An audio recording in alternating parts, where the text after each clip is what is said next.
দুই বলদ ও ভেড়া। এক চাষির দুটি বলদ ও একটি ভেড়া ছিল। বলদ দুটি চাষির জমিতে লাঙল দিত, চাষির গাড়ি টানতো।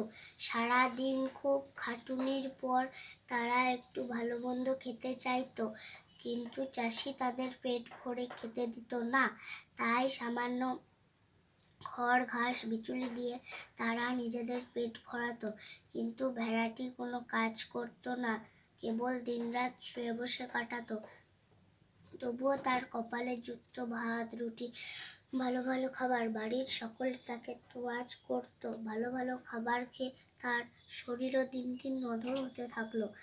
একদিন ছোট বলদ বড় বলদকে বলল, আর আমি ঘাস বিচুলি খাবো না, উপোস দেবো। এ কথা শুনে বড় বলদ বলল, না খেলে তুমি নিজেই শুকিয়ে মরবে। তখন ছোট বলদ বলল, আমি মরবো, কিন্তু এভাবে একরকম ব্যবহার আর সহ্য করতে পারছি না। ভেড়ার বেলায় ভালো মন্দ খাবার, আর আমাদের বেলায় সেই বিচুলি আর ঘাস। বড় বলদ বলল, ভাই দুঃখ না করে খেয়ে নাও, এই খাবারের বোধ হয় আমাদের মঙ্গল। এ কথা শুনে ছোট বলদ কিছুক্ষণ চুপ করে থেকে নিজের খাবার খেয়ে নিল। এভাবে কিছুদিন যাবার পর তারা জানতে পারলো যে কিছুদিনের মধ্যে চাষির মেয়ের বিয়ে হবে। বিয়ের দিন ভেড়াটাকে কেটে তার মাংস রান্না করা হলো।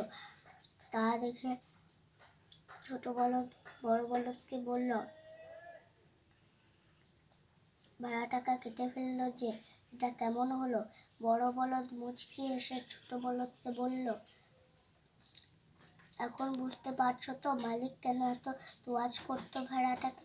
নাদুস নুদুস ভেড়ার মাংস নিশ্চয় সবাই আনন্দ করে খেয়েছে।